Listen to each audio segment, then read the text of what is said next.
નમસ્કાર, CN24 news સાથે હું છું પંકજ। સમાચારની શરૂઆત કરીએ વિગતવાર। મેલેરિયા મુક્ત ગુજરાત 2022 અભિયાનના ભાગરૂપે વિરમગામ તાલુકામાં બાઇક રેલી કાઢી આયોજન કરવામાં આવ્યું હતું। ત્યારે આરોગ્ય વિભાગના કર્મચારીઓ દ્વારા 2000 થી વધુ ઘરમાં સર્વેલન્સ કામગીરી હાથ ધરવામાં આવી હતી।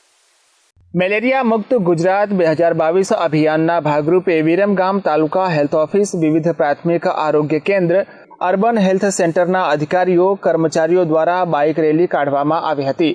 તાલુકા સેવા સદન ખાતે સવારે પ્રાંત ઓફિસર પ્રશસ્તિ પારીખ દ્વારા લીલી ઝંડી બતાવીને બાઇક રેલીને પ્રસ્થાન કરાવવામાં આવી હતી। બાઇક રેલી વિરમગામ શહેરના મુખ્ય માર્ગો પર ફરી હતી અને લોકોને મેલેરિયા નાબૂદી અંગે સમજ આપી હતી। રેલી પૂર્ણ થયા બાદ મુખ્ય જિલ્લા આરોગ્ય અધિકારી ડોક્ટર શિલ્પા યાદવ તથા જિલ્લા મેલેરિયા અધિકારી નરેન્દ્રસિંહ રાઠોડના માર્ગદર્શન મુજબ આરોગ્ય વિભાગના કર્મચારીઓ દ્વારા વિરમગામ શહેરમાં 2000 થી વધુ ઘરોમાં સર્વેલન્સ કામગીરી હાથ ધરવામાં આવી હતી।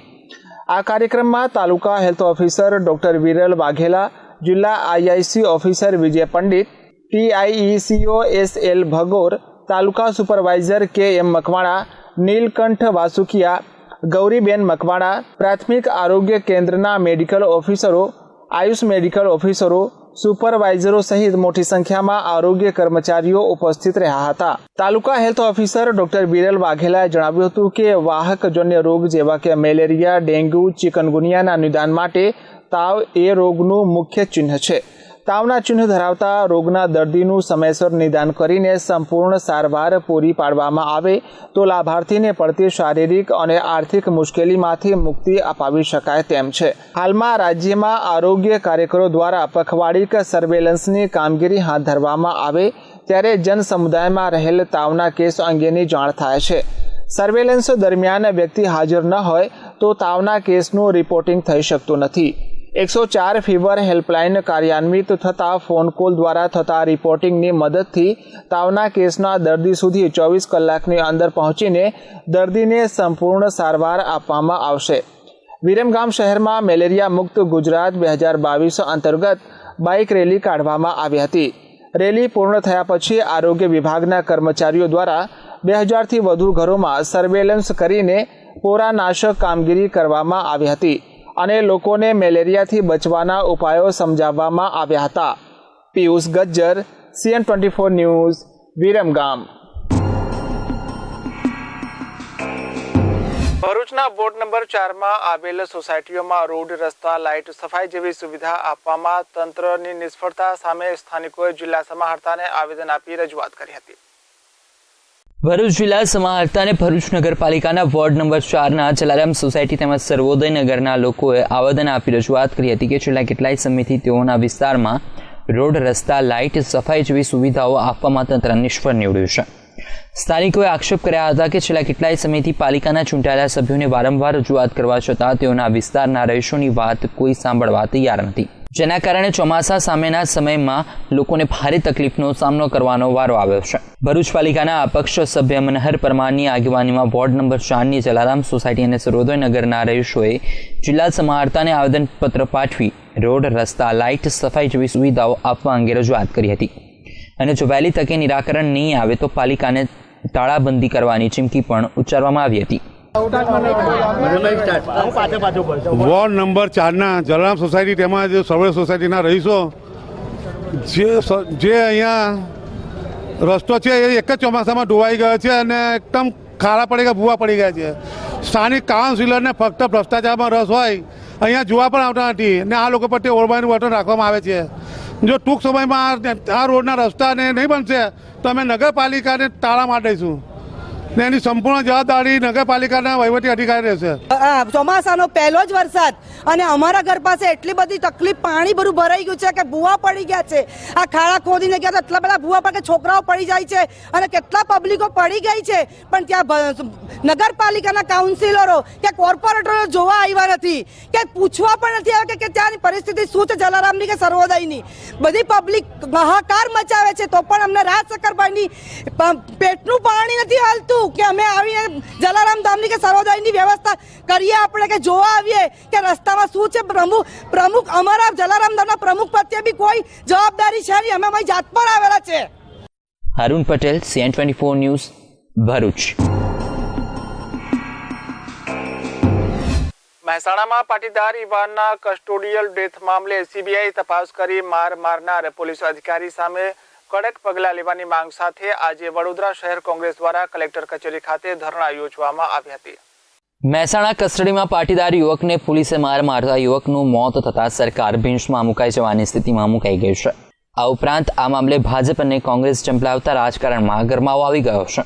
ત્યારે આ સ્થિતિના લાભ લેવા કોંગ્રેસ રાજ્યભરમાં મેદાને આવી ગઈ છે, જે અંતર્ગત આજ રોજ વડોદરા શહેર કોંગ્રેસ દ્વારા કલેક્ટર કચેરીની સામે ધરણા યોજી ભાજપના વિરોધમાં સૂત્રોચ્ચાર કરી પાટીદાર યુવકના મોતના મામલે સીબીઆઈ તપાસ થાય તેવી માંગણી કરી છે. આજે ધરણાનો કાર્યક્રમ રાખ્યો છે.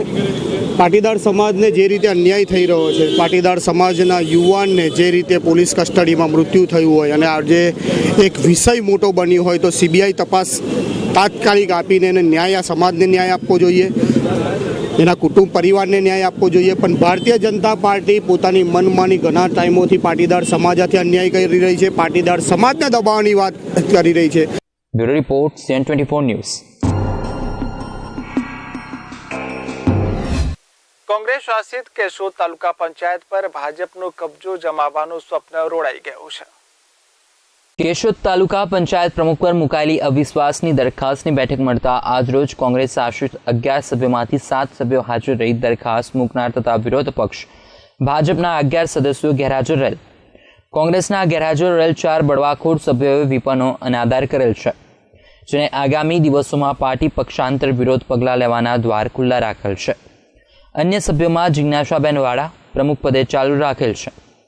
આ તકે હાજર સદસ્યોમાં પ્રવીણસિંહ રાયઝાદા, જયાબેન ભીમાણી, મંજુલાબેન કમાણી, વિજીબેન બકુત્રા, જયાબેન ભાલુડિયા એ પોતાના કોંગ્રેસ પક્ષ સાથે વફાદારી રાખેલ સાથે સાથે પાટીદાર સદસ્યો તથા કોંગ્રેસ પક્ષના હોદ્દેદારો, કાર્યકરો અને ભરત લડાણી, વિપુલ લડાણી સંયુક્ત મહેનતથી ભાજપને જાકારો મળેલ છે. લોકશાહી ઢબે જનતા જેને ચૂંટે છે તેવા સદસ્યોને પોતાના પક્ષમાં વફાદાર રાખવાનું આ પ્રસંગે તક પણ મળેલ છે. આગામી 2017ની વિધાનસભાની ચૂંટણીને ધ્યાનમાં લઈને ભયભીત થયેલ ભાજપા તાલુકા પંચાયત અને નગરપાલિકા લોકશાહી વિરુદ્ધ તોડી પાડવાના ચક્રો ગતિમાન કર્યા હોય, પરંતુ કેશોદ તાલુકા કોંગ્રેસ પરિવારે પોતાની એકતા અને તાકાતને સાબિત આપતો પરચો આપ્યો છે.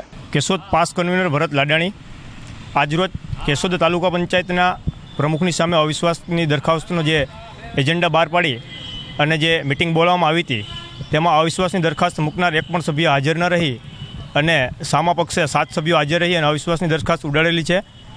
વર્તમાન ગુજરાતમાં ભાજપની સરકાર હોય અને સ્થાનિક ધારાસભ્ય ભાજપના હોય ત્યારે લોકશાહીની અંદર હિટલરશાહીના ભાગરૂપે કોંગ્રેસની તાલુકા પંચાયત પર તડાપ મારવાનો જે પ્રયાસ હતો તે એક પ્રયાસના જે હીન સાબિત થયો છે. અને આજરોજ આ પ્રસ્તાવ ઉડતા લોકોએ જે લોકશાહી ઢબે ચૂંટીને જે લોકોને મોકલ્યા છે તે લોકોને શાસન કરવાનો અધિકાર ફરી પ્રાપ્ત થયો છે, જે હું કડક શબ્દોમાં નિંદા કરું છું કે ભારતીય જનતા પાર્ટીના કોઈપણ હોદ્દેદારોએ આવી પ્રવૃત્તિ ના કરવી જોઈએ. 2017ની ચૂંટણીને ધ્યાને લઈ અને જ્યાં જ્યાં કોંગ્રેસ શાસિત તાલુકા પંચાયતો અને નગરપાલિકાઓ છે ત્યાં સામદામ દંડભેદથી તોડવાની જે નીતિ છે તે આ લોકોએ હવે બંધ કરવી જોઈએ.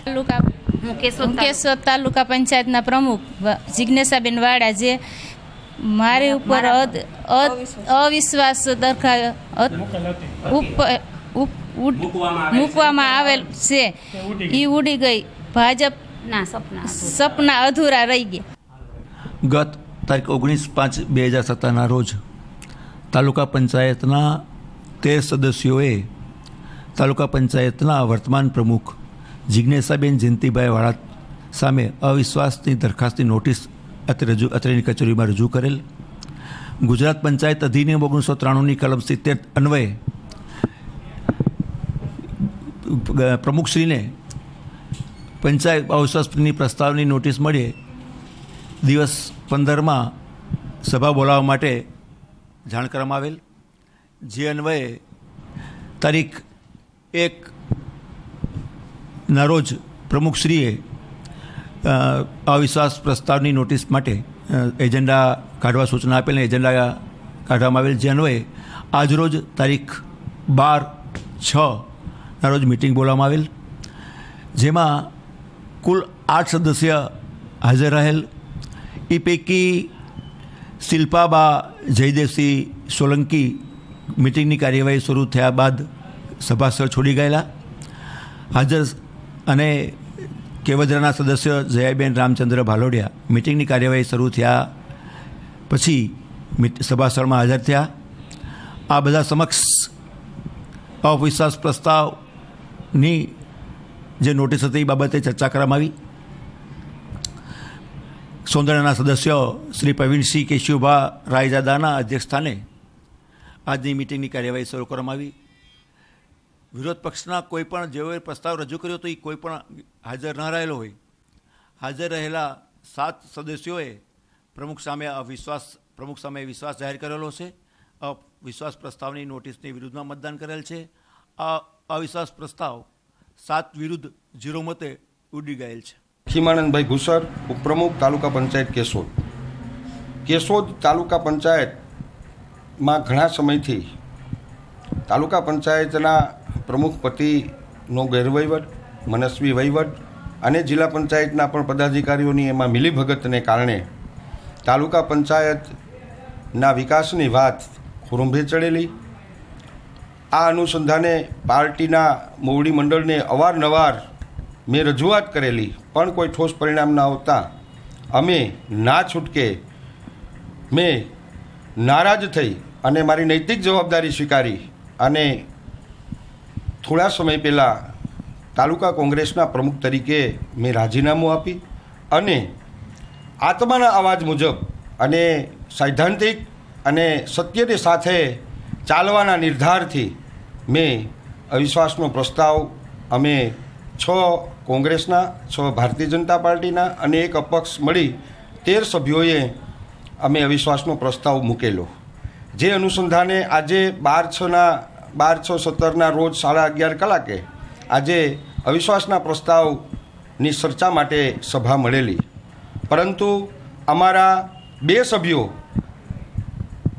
જે અવિશ્વાસના પ્રસ્તાવમાં અમારી સાથે સહી કરેલી તે અજાબના અમારા સદસ્ય જયાબેન ગિરીશભાઈ ભીમાણી અને કરેણીના સદસ્ય મંજુલાબેન મોહનભાઈ કમાણી, આ બંને સભ્યોને 2 દિવસ પહેલાં એ લોકોએ નાણાકીય ડર અને નાણાકીય 1-1 લાખ રૂપિયાની લેવડ દેવડ કરી અને 1 લાખ રૂપિયા આપી અને તેમને ખરીદી, તેમને ભય બતાવી, તેમને ડર બતાવી અને 2 દિવસ પહેલાં તેમના ઘરેથી લઈ ગયેલા. આજે એકાએક આજે સભાખંડમાં એ લોકો તેમની જોડે આવેલા. આ જોઈ અને જે લોકશાહીનું ગળું તૂટ્યું. અને ખાસ વાત તો એ છે, આપણા માધ્યમથી કહેવા માગું છું કે કોંગ્રેસ પાર્ટીમાં બની બેઠેલા, કબજો જમાવી બેઠેલા નેતાઓએ કોંગ્રેસના જ સભ્યોને ખરીદવા પડ્યા. એનાથી બીજી કોઈ શરમ હોઈ શકે નહીં. એટલે આજે નારાજ થઈ અને અમોએ આજની સભાનો બહિષ્કાર કર્યો છે અને ભવિષ્યમાં અમારા જે અમે 11 સભ્યો છીએ એ 11 સભ્યો મક્કમતાથી અમે સત્યની સાથે રહી અને આ તાલુકાના જનતા માટે, જનતાના વિકાસ માટે ઝઝૂમતા રહેશું. અમારી લડાઈ ચાલુ રાખીશું. આવા લોકોને ઉઘાડા પાડીશું. જય હિન્દ, જય ગુજરાત. Aniruddhsinh Babariya, CN24 news, Keshod. સમાચારોમાં આગળ વાત કરીએ તો ભરૂચના જનોર નજીક આવેલો નાદ નદી કિનારે ખાતે નાહવા ગયેલા ઈશમને મગરે શિકાર બનાવી મોતને ઘાટ ઉતારતા સમગ્ર વિસ્તારમાં ચકચાર મચી ગઈ હતી. જનોર નજીક આવેલ નાંદ ગામના નદી કિનારે અરવિંદ ભગાભાઈ વસાવા નાહવા માટે ગયા હતા. આ દરમિયાન અચાનક મગરે અરવિંદભાઈ ઉપર હુમલો કરી પાણીમાં ખેંચી જઈ મોતને ઘાટ ઉતારતા ભારે ચકચાર મચી જવા પામ્યો છે. અરવિંદભાઈ વસાવાને 2 સંતાનો હતા અને મજૂરી કામ કરી અરવિંદભાઈ તેઓનું ગુજરાન ચલાવતા હતા. અચાનક આવી પહોંચેલી દુર્ઘટનાના કારણે અરવિંદભાઈના પરિવારમાં શોકની લાગણી છવાઈ જવા પામી છે. મારા જે ભાઈને મગરતાની જનાબદાની અંદર એ હરોજ માટે ખેતી કામ કરે અને કાંટો ગમે તે વ્યવસાય મહેનત મજૂરી કરીને નાહવા જતો હતો. ત્યાં નાહવા જઈને પછી જે મગર નાહતો હતો ત્યાં મગર પછી અચાનક આવ્યો અને ત્યાં એમનો ડાબો પગ પકડી લીધો, જે ખાસી બધી ઇજાઓ થયેલી છે અને ઊંડા પાણીમાં તાણી ગયો. જે પછી ત્યાંથી એક ભાઈ પસાર થતા હતા, એ ભાઈ અમને ખબર આપી કે ભાઈ આવી નાંદ ગામેથી મને ટેલિફોન દ્વારા જાણ થયેલી કે નાંદ ગામના અરવિંદભાઈ ભગાભાઈ વસાવા એમને કબીર આશ્રમ પાસેથી મગર લઈ ગયેલો અને નદીમાં એ થયેલું. ત્યાર પછી ગામ લોકોએ ભેગા થઈને એને બચાવ્યો છે અને એને PM માટે અહીંયા સિવિલ હોસ્પિટલમાં લાવ્યા છે અને અમે મગર પકડવા માટે ત્યાં પિંજરા મૂકીને વ્યવસ્થા કરીએ છીએ. ભરૂચ નર્મદા નદી કિનારે છેલ્લા ઘણા સમયથી મગરોના જીવલેણ હુમલા કરવાની ઘટનામાં વધારો થઈ ગયો છે. તેનું મુખ્ય કારણ એવું છે એપ્રિલ મે મહિનાની અંદર મગરી ઈંડા મૂકતી હોય છે. પોતાના ઈંડાને સાચવવાના ભાગરૂપે એ પોતાના ઈંડાને બચાવવા માટે એટલા વિસ્તારમાં વોચ કરતી હોય છે. એવા સમય દરમિયાન કેટલાક માણસો કે કેટલાક જાનવરો ત્યાંથી અવર જવર કરે તો એ પોતાના ઈંડાને બચાવવા માટે આવા હિંસક હુમલા કરતી હોય છે. જેમાં 2-3 ઘટનાઓ હાલ બનેલી છે. આજે પણ એક નાનકડી ઘટના બનેલી છે. તો બીજી તરફ એક પછી એક નર્મદા નદીમાં મગરના હુમલાના વધતા બનાવના કારણે વન અધિકારીઓએ પણ સ્થાનિક માછીમારો સહિત ખેડૂતોને અને લોકોને સજાગ રહી પાણીમાં કોઈ પણ કામ અર્થે બને ત્યાં સુધી ન જવાની સૂચનાઓ પણ આપવામાં આવી હતી. Haroon Patel, CN24 news, Bharuch. સમાચારોમાં હાલ રોકાઈશું એક વિરામ માટે. વિરામ બાદ નજર કરીશું અન્ય કેટલાક સમાચારો પર. ભાવનગરના ગાંઠિયા ને સુરતનો લોચો ચાલો ખાવા માટે બહુ ના સોચો. બરોડાનો ચીવડો ને નડિયાદનું ભૂસું ભેલપુરી પછી જ હવે પાણી પીશું. ગુજરાતની ગલીઓમાં ગુંજતો મજાનો taste. South Indian, Gujarati, Mexican, Punjabi, Chinese ડિશિસનો યમ્મી ટેસ્ટ. વાવ, ટેસ્ટમાં બેસ્ટ. માણો મારી સાથે ઓનલી ઓન CN24 ન્યૂઝ પર. सही पकड़े हैं भाभी जी, बड़े प्यारे लगते हैं. दयाना गरबा અને જેઠાલાલની બબીતા, કપિલ શર્માની કોમેડી અને સિદ્ધુની હસી, સલમાનની અદા તો આમ આદમી અને સેલિબ્રિટીની તુત્તુ મેમે, છોટા ભીમ, ચુટકી અને રાજુની ફ્રેન્ડશિપ, રોતડું નોબિતા અને ડોરેમોનના ગેજેટ્સ, નોટી સિંચન અને મોટુના સમોસા. આ બધું જોઈશું. જરા મુસ્કુરા દો. ઓનલી ઓન CN24 ન્યૂઝ પર.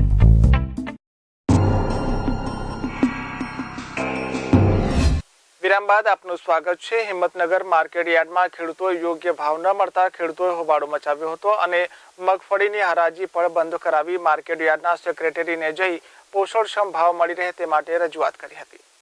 સાબરકાંઠા જિલ્લામાં અંદાજે 3500 હેક્ટરમાં મગફળીનું વાવેતર કરવામાં આવ્યું છે અને ગત સિઝનમાં મગફળીના વધુ ભાવ મળતા આ વર્ષે પણ ખેડૂતોએ વધુ વાવેતર કર્યું હતું. આજે જ્યારે ખેડૂતો મોટી સંખ્યામાં માર્કેટ યાર્ડમાં મગફળી લઈને પહોંચ્યા હતા ત્યારે ખેડૂતોને યોગ્ય ભાવ ન મળતા ખેડૂતોમાં રોષ જોવા મળ્યો હતો. બધા ખેડૂતોએ એકત્રિત થઈને માર્કેટ યાર્ડના સેક્રેટરીને રજૂઆત કરવા પહોંચી ગયા હતા, પરંતુ ખેડૂતોની વાત કોઈએ સાંભળી નહીં અને ટ્રેક્ટરો લઈને બહાર નીકળી જવાનું જણાવવામાં આવ્યું હતું અને રજૂઆત જિલ્લા કલેક્ટરને કરો તેવું કહેવામાં આવતા ખેડૂતોએ હરાજી અટકાવી હતી અને વિરોધ દર્શાવ્યો હતો. સરકારશ્રીએ 840 ભાવ બહાર પાડ્યો, તે છતાંય 840 થી નીચેથી જો હરાજી ચાલુ થઈ તો ખેડૂતની હાલ તો સરકારના 840 ભાવ બોલવાનો કોઈ મતલબ ખરો? પ્લસ 700 કે 800 રૂપિયા અમારા ખેડૂત પાસેથી મગફળી લેતા હોય તો 2200 રૂપિયા અમને સિંગદાણા કેમ આપું છું? તો મગફળીના જો ભાવ વધઘટ થતો તો સિંગદાણાનો રોજીનો ભાવ વધઘટ થવો જ જોઈએ. અમારું ખેડૂતોનું કહેવું આવું છે. એક લાચાર ખેડૂતના સામે જો સરકાર અને જો આ સંસ્થા જો નહીં જુએ તો ખેડૂતની શું હાલત થશે એ મીડિયાશ્રીએ વિચારવાનું અને ઉચ્ચ સ્તરે રજૂઆત કરવા મારો અભિગમ છે. ભાવ માટેની રજૂઆત લઈને ખેડૂતો ચેમ્બરમાં તો ગયા, પણ ત્યાં ઉદ્ધતાઈ ભર્યું વર્તન થતાં ખેડૂતોએ રોષે ભરાયા હતા અને હરાજી પણ અટકાવવામાં આવી હતી. આમ તો ખાસ કરીને માર્કેટ યાર્ડના વેપારીઓ ખેડૂતોને યોગ્ય ભાવ આપતા નથી. પહેલા ભાવ 1200 સુધીના મળતા હતા, ત્યારે અત્યારે 800ની આસપાસ આપતા ખેડૂતોમાં રોષ જોવા મળ્યો હતો. કાળી મજૂરી કરીને પાકનું ઉત્પાદન ખેડૂતો કરતા હોય છે, પરંતુ ભાવ મળતો જ નથી. સારી મગફળીના ભાવ પણ એકદમ ઓછા પડે છે. ખેડૂતોની માંગણી છે કે મગફળીના ભાવ નીચા આપતા હોય તો સિંગદાણાના ભાવ પણ નીચા આવવા જોઈએ. અમે જેને ચૂંટ્યા છે તેમણે જ અમારી સાથે ઉદ્ધતાઈ ભર્યું વર્તન કર્યું છે, તે યોગ્ય નથી. તો સામે માર્કેટ યાર્ડના ચેરમેન જણાવી રહ્યા છે કે યોગ્ય ભાવ મળે જ છે, માલ ખરાબ હોય તો ખેડૂતો ખોટા આક્ષેપ કરે છે. જો સરકાર ખરીદી કેન્દ્ર શરૂ કરે તો વધુ સારું. આજે મગફળીના ભાવ 800 થી 1200 સુધીના ભાવ પડે છે, 900 પડે છે, 1000 પડે છે, 1100-1200 રૂપિયા સુધી ભાવ પડે છે. ખેડૂતોના આક્ષેપ, ખેડૂતોના અમુક માલ મંદો હોય એવું હોય તો એવા આક્ષેપ ખોટા કરી શકે, નકર ભાવ સારા પડે છે. અને બહારના તાલુકાઓનો માલ આવે છે, જિલ્લાનો માલ આવે છે, સૌરાષ્ટ્ર સુધી હોય માલ આવે છે, અરવલ્લીનો, બનાસકાંઠાનો બધો માલ આવે છે. હાલ તો ખેડૂતોને યોગ્ય ભાવ ન મળતા ખેડૂતોમાં વિરોધ જોવા મળ્યો હતો. તો હજુ માર્કેટ યાર્ડમાં સરકાર દ્વારા ખરીદી કેન્દ્ર શરૂ કરાયું નથી. જો શરૂ કરાય તો પણ ખેડૂતોને ફાયદો થઈ શકે તેમ છે, પરંતુ હાલ તો ખેડૂતો સાથે ઉદ્ધતાઈ ભર્યા વર્તનના લઈને ખેડૂતોમાં રોષ જોવા મળી રહ્યો છે. Deepaksinh Rathod, CN24 news, Himmatnagar. અમદાવાદના મણિનગરના જવાહર ચોક પાસે આવેલી લલિતા ગ્રીન લોન્સ હાઈસ્કૂલમાં વિદ્યાર્થીઓ પર શિસ્તના નામે અત્યાચાર કરવામાં આવ્યા હતા, જેના કારણે તબિયત લથડતા સમગ્ર ઘટના સામે આવી હતી. મણિનગર વિસ્તારમાં આવેલી લલિતા ગ્રીન લોન્સ અંગ્રેજી સ્કૂલમાં વિદ્યાર્થીઓને એક પીરિયડ સુધી ઉઠબેસ કરાવવાના મામલે મણિનગર પોલીસે સ્કૂલના ટ્રસ્ટી વિરુદ્ધમાં ફરિયાદ કરી છે. અમરાઈવાડીના કૃષ્ણા એપાર્ટમેન્ટમાં રહેતા પ્રવીણભાઈ સોહનલાલ પ્રજાપતિએ મણિનગર પોલીસ સ્ટેશનમાં લલિતા ગ્રીન લોન્સ સ્કૂલના ટ્રસ્ટી વિનીતા અંકલેશ્વરિયા વિરુદ્ધમાં ફરિયાદ કરી છે. પ્રવીણભાઈની 11 વર્ષની પુત્રી હની પ્રજાપતિ લલિતા ગ્રીન લોન્સ સ્કૂલમાં ધોરણ 5માં અભ્યાસ કરે છે.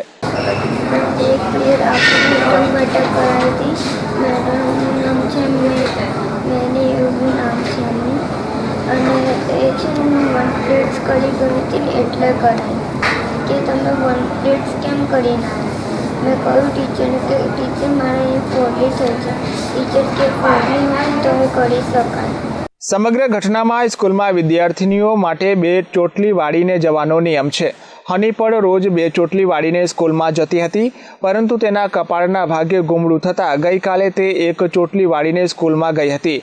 ક્લાસ ટીચરે સ્કૂલના સંચાલક વિનીતા ઉર્ફે વિની મેડમ અંકલેશ્વરિયાનું ધ્યાન દોર્યું હતું. સંચાલકના આદેશ બાદ હનીને પ્રિન્સિપાલના રૂમ પાસે લઈ ગયા હતા અને તેને 1 પીરિયડ સુધી ઉઠબેસ કરાવવાની સજા ફટકારી હતી. હનીએ તમામ વિદ્યાર્થીઓ સામે 200 કરતાં વધુ ઉઠબેસ કરી હતી, જેમાં તેની હાલતો લથડી હતી. એકચ્યુઅલીમાં 2 ચોટી ના કરી જવા બાબતે એને પનિશમેન્ટ કરી હતી. 2 ચોટી એકચ્યુઅલી થાય એવું નથી, એના માથામાં ગુંગળી થઈ ગઈ. તો એને મને કીધું હતું કે પપ્પા કોઈ કહેશે તો મેં આ ગુંગળી થઈ છે એટલે કોઈ કહેશે તો નહીં જ જવાનું જનરલી. એટલે હું કદાચ ક્લાસ ટીચર કે પ્રિન્સિપલ જોડે જઈને વાત કરી લઉં એટલે કશું કહેશે નહીં એમ. એટલે ઘરે આવી તો રડતી હતી. તો ફોન આવ્યો મને કે આવી તો ચાલી બી નહીં શકતી ને ગળી પડે. તો મેં પૂછ્યું શું થયું બેટા? તો એ વળતી જ હતી. તો વળતા વળતા એવું આશ્વાસન આપ્યું. અને મને કીધું કે પપ્પા મને આવી તો 2 ચોટલી ના કરી ગઈ ને તો મને ઉઠક બેઠક કરાવું. તો કેટલી કરાવે છે? તો કે મને 200 જેવું તો કરાવી જ છે, મને બધા વધારે ઓછી નહીં એમ. તો મેં કહ્યું તો ચાલ્યું. તો હું ડાયરેક્ટ પ્રિન્સિપલ સાહેબ જોડે ગયો મળવા માટે. હનીના માથે ગુમડું થયું હોવાના કારણે 2 ચોટલી વાળી ન હતી. હનીના પિતા આ અંગે શાળામાં ફરિયાદ કરતા હાજર વિની મેડમે વાલી સાથે પણ ઉદ્ધતાઈ ભર્યું વર્તન કર્યું અને જે કરવું હોય તે કરી લો, અમને કંઈ નહીં થાય તેમ જણાવ્યું હતું. સજા કરવાની બાબતે વિની મેડમે જણાવે છે કે નક્કર દાખલો બેસે તે માટે આ પ્રકારની સજા કરવામાં આવે છે. જોકે હનીના પિતાએ મણિનગર પોલીસ સ્ટેશનમાં જવાબદાર લોકો સામે પગલાં ભરવા માટે ફરિયાદ નોંધાવી છે અને આ મામલે પોલીસે ફરિયાદ નોંધી CCTVના આધારે તપાસ હાથ ધરી છે. બાકી મેડમ અમને ખબર છે ને માથામાં ગુંગળું હતું એટલે એને 2 ચોટી નથી, એના માટે તમે પનિશમેન્ટ એટલે હા કે આપી હશે કે બધું શું કહે કે ઉઠક બેઠક કરાવી દીધી. તો બહુ કેટલી ગયો તમને ધ્યાન છે? તો કે હા એ તો કરાવી છે. કેમ શું થયું? મેં કહું મેડમ અત્યારે ચાલી બી નહીં શકતી એવી તકલીફ છે એને. ફોન આવ્યો ઘરે, હું તમને પૂછવા આવ્યો. તો મેં કહું પનિશમેન્ટ રૂપે મેં કહું કદાચ દેખાય આવ્યો ઘૂમરું તો બી તમને એવું હોય કે ના તો બધું 2 હોય 5 હોય 10 હોય કે 50 હોય વધારે મોટા ઉઠબેઠક એનાથી વધારે ના હોય. તો કે એવું ના હોય કે અમે ઉઠબેઠક કરાવીએ ને તો જ એ જોઈએ તો જ અમને લોકોને ખબર પડે. તો મેં કહું 1 પીરિયડ સુધી કે મેં કહું આટલી 200 જેવું કરાવે તો મેં કહું ના હોય ને આટલી બધી મોટી પનિશમેન્ટ ના હોય આવી બાબતમાં. તો કે ના હોય કે તમને આવી પનિશમેન્ટ બધાને સામે કરાવીએ ને તો બીજા છોકરાઓને ખબર પડે કે કેવી રીતે રહેવું, ડિસિપ્લિન શું આ તે. હની સ્કૂલ છૂટ્યા બાદ પોતાના ઘરે આવી હતી અને સતત રડતી હતી અને ઊભા તે પડી ગઈ હતી. દરમિયાનમાં પ્રવીણભાઈએ પૂછતા સ્કૂલના સંચાલકોએ 1 ચોટલી વાળતા ઉઠબેસ કરાવી હોવાનું કહ્યું હતું. હનીને સરખી રીતે ઊભા રહેવામાં પણ મુશ્કેલી પડતી હતી. આ સિવાય તેને પગમાં સોજા આવી જતા તેને સારવાર માટે હોસ્પિટલમાં ખસેડવામાં આવી હતી. સારવાર બાદ પ્રવીણભાઈએ મણિનગર પોલીસ સ્ટેશનમાં ટ્રસ્ટી વિનીતા અંકલેશ્વરિયા વિરુદ્ધમાં જુવેનાઇલ જસ્ટિસ એક્ટની કલમ 75 મુજબ ફરિયાદ કરી છે. અને પછી મેં મેડમને પૂછ્યું તો મેડમ કે આ તો કે બધાને આમ જોવે તો જ ખબર પડે. તો એ રીતનું એ લોકો પછી મેં કહ્યું મેડમ આવું ના હોય. મેં કહું એવું આટલી બધી મોટી પનિશમેન્ટ ના હોય. એવું હશે તો આગળ કોઈને વાત કર્યું છે એમ. શિક્ષણ માટે કહેવું તો કે તમે જેમને ત્યાં જઈ શકો તમે કશું બી કરી શકો એમ. એ મને 2-3 કે મારું કોઈ કશું જ નહીં કરીએ તો 2-3 વખત એમને કીધું. પછી હું નાના ભાઈને કે અમને બેબીને 108માં એ લઈ આવ્યો, ડાયરેક્ટ સ્કૂલથી લઈ આવ્યો. એ દવાખાનાવાળાએ સારી મદદ કરીને સારવાર કરી, પછી મેં પોલીસ કેસ કર્યો. હાલ સમગ્ર ઘટનામાં સ્કૂલ સંચાલકો પોતાનો લૂલો બચાવ કરી રહ્યા છે અને વિનીતા અંકલેશ્વરિયા સામે આંખ આડા કાન કરી બચાવવાનો પ્રયાસ કરવામાં આવી રહ્યો છે અને ટ્રસ્ટી માત્ર નોટિસ આપવાની વાતો કરી રહી છે. સ્કૂલ સંચાલકો અને ટીચરોની નફટાઈ વારંવાર બહાર આવે છે, ત્યારે હવે શિક્ષણ વિભાગ કઈ રીતની કાર્યવાહી કરે છે તે તો જોવું રહ્યું. સારો એવું નક્કી કર્યું કે ટ્રસ્ટી મંડળે કે આપણે ગુજરાત માધ્યમિક શિક્ષણ બોર્ડના વિનિમય જોગવાઈ અનુસાર અમારી સંસ્થા જે શિક્ષક છે તેને શોકોઝ નોટિસ આપી અને આગળની કાર્યવાહી કરવા માંગે છે. સમગ્ર ઘટના હાલ મણિનગર પોલીસ સ્ટેશન અને શિક્ષણ વિભાગ સુધી પહોંચ્યો છે, ત્યારે હવે પોલીસ અને શિક્ષણ વિભાગ પોતાની જવાબદારી કઈ રીતે નિભાવે છે અને શિસ્તના નામે અત્યાચારનો પાઠ ભણાવનાર ટ્રસ્ટી વિનીતા અંકલેશ્વરિયા સામે કઈ દિશામાં કાર્યવાહી કરે છે તે તો જોવું રહ્યું. કેમેરામેન યોગેશ પ્રજાપતિ સાથે પાર્થ શાહ, CN24 ન્યૂઝ, અમદાવાદ. સમાચારોમાં આગળ વાત કરીએ તો અમદાવાદ શહેર ક્રાઇમ બ્રાન્ચના પોલીસ ઇન્સ્પેક્ટર અને તેમની ટીમના માણસોએ એમ્પાયર પાર્ટી પ્લોટ પાસેથી મોહમ્મદ શફી શેખને 2 કિલો ચરસના જથ્થા સાથે ઝડપી પાડ્યો હતો. અમદાવાદ શહેર ક્રાઇમ બ્રાન્ચના પોલીસ ઇન્સ્પેક્ટર SL ચૌધરી અને તેમના સ્ટાફના લોકો એમ્પાયર પાર્ટી પ્લોટ પાસેથી મોહમ્મદ શાહી શેખને 2 કિલો ચરસ સાથે ઝડપી પાડ્યો હતો. ક્રાઇમ બ્રાન્ચે મોહમ્મદ શાહી શેખને 2 કિલો ચરસ સાથે ઝડપી પાડ્યો હતો. ચરસનો જથ્થો કાશ્મીરી ઈસમ અબ્દુલ રસીદ આપી ગયેલ હોવાની કબૂલાત તપાસમાં બહાર આવી હતી. ગુનાના મુખ્ય સૂત્રધાર ઈસમની શોધમાં પોલીસ લાગી ગઈ. તેને મણિનગર જામફળવાડી જવાના રોડ પરથી ઝડપી પાડ્યો હતો. મોહમ્મદ રફીક પહેલા પણ આ ગુનામાં પકડાતા તેને સેન્ટ્રલ જેલમાં નાખવામાં આવ્યો હતો. છેલ્લા 1 માસથી તે ફરાર હતો. તેણે ઈસમને 3 કિલો ચરસ આપ્યો છે તેવી હકીકત તપાસમાં બહાર આવી છે. અમદાવાદ શહેર ક્રાઇમ બ્રાન્ચના PI SL ચૌધરી તથા એમની ટીમ દ્વારા જે 2 દિવસ પહેલા મોહમ્મદ અઝીઝ ઉર્ફે પાલાની 2 કિલો ચરસ સાથે ધરપકડ કરવામાં આવેલી, જેની તપાસ PSI AS ચાવડાનાઓ ચલાવી રહેલા હતા. તો AS ચાવડાએ આ ચરસનો જથ્થો ક્યાંથી આવ્યો અને આ સિવાય અન્ય જથ્થો બીજો કોઈ આવેલો હોય કે બીજા કોઈને આપ્યો હોય એ દિશામાં વિશેષ ઊંડાણપૂર્વક તપાસ કરતા અબ્દુલ રસીદ અસદુલ્લા ઝરગર નામના એક કાશ્મીરી ઈસમની ધરપકડ કરવામાં આવેલી છે, જેઓ કાશ્મીરમાં બ્રિજ બહેરા અનંતનાગના રહેવાસી છે અને તેઓ આ જે જથ્થો છે ચરસનો એ 5 કિલોની માત્રામાં લાવ્યા હતા અને આ જથ્થા પૈકીનો 3 કિલો જથ્થો જે પાલા પકડાયો છે એનો ભાઈ ચીનાને આપેલો હતો. ચીનો અને એની પત્ની અગાઉ 7-8 કિલો ચરસના જથ્થા સાથે પકડાયેલા, જે અંગે જેલમાં હતા 7 વર્ષથી. આ જે કાશ્મીરી વ્યક્તિ છે એ કપડાના ધંધાના બહાને અહીંયા આવતો હતો અને સુરતથી કપડું લેતો હોવાની હકીકત જણાવે છે અને એ હંમેશા ટ્રેન મારફતે મુસાફરી કરતા હતા. Krunal Rana, CN24 news, Ahmedabad. કોઈ અજાણ્યા માણસ દ્વારા એક સ્ત્રીના નામની ફેક ફેસબુક પ્રોફાઇલ બનાવીને જેમાં તે ફોટાઓ તેમજ મેસેજ મારફતે લોકોને હેરાન કરતો હતો. કોઈ અજાણ્યા માણસે એક સ્ત્રીના નામની ફેક ફેસબુક પ્રોફાઇલ બનાવીને જેમાં તે વિભત્સ ફોટાઓ તેમજ મેસેજ મારફતે લોકોને હેરાન કરતો હતો. તપાસ દરમિયાન ફેસબુક કંપની પાસેથી આ ફેક આઈડી મંગાવતા જાણવા મળ્યું હતું કે આ ફેક આઈડી એક સ્ત્રીના નામથી છે. પોલીસે આ આરોપીને પકડવા કામગીરી શરૂ કરી દીધી. 7 માસ પહેલા આ આરોપીએ તેના મોબાઈલ મારફતે ફેસબુક પર ફેક આઈડી બનાવીને લોકોને રિક્વેસ્ટ મોકલતો અને સાથે જ બીભત્સ ફોટા તેમજ મેસેજ મોકલીને તેમને હેરાન કરતો, જેથી ફરિયાદીએ તેમને બ્લોક કરી દીધી હતી. આ અગાઉ પણ આરોપીએ બીજી એક છોકરીના નામે ફેસબુક પ્રોફાઇલ બનાવીને અને થોડો સમય ઉપયોગ કરી બંધ કરી દીધેલ છે. આરોપીએ BComનો અભ્યાસ કરેલ છે અને હાલ બજાજ ફાઇનાન્સ કંપનીમાં નોકરી કરે છે. અમદાવાદ શહેર ક્રાઇમ બ્રાન્ચ સાયબર સેલના PI ગેડમ અને PSI જાડેજાનાઓ દ્વારા એક ઈસમની ધરપકડ કરવામાં આવેલી છે, જેનું નામ રોનિત પંચાલ છે. બનાવ એવો છે કે શહેર કોટડા પોલીસ સ્ટેશનમાં થોડા સમય પહેલાં એક ફરિયાદ દાખલ કરવામાં આવેલી હતી, જેમાં એક મહિલાને ફેસબુક ઉપર બીભત્સ પ્રકારના મેસેજ અને ફોટાઓ મોકલી અને વારંવાર પરેશાન કરવામાં આવતા હતા અને એ જે એકાઉન્ટથી એમને બીભત્સ મેસેજ અને ફોટા જતા હતા એ એકાઉન્ટ પણ કોઈ મહિલાના નામે હતું. તો આ અંગેની ગુનો શહેર કોટડામાં દાખલ કરેલો જેના અંગે અમદાવાદ સાયબર સેલની ટીમે આગળ ઉપર ફેસબુક પાસેથી IP લોગ અને અન્ય ડિટેલ મગાવી અને એના ઉપર ઊંડાણપૂર્વક તપાસ કરતા એમાં રોનિત પંચાલની સંડોવણી હોવાનું બહાર આવતા તેઓની ધરપકડ કરવામાં આવેલી છે. રોનિત પંચાલ પોતે 7 મહિનાથી આ એકાઉન્ટ ધરાવતા હતા. આ પહેલાં પણ એમણે એક અન્ય મહિલાના નામથી ફેક એકાઉન્ટ ઊભું કરેલું હતું.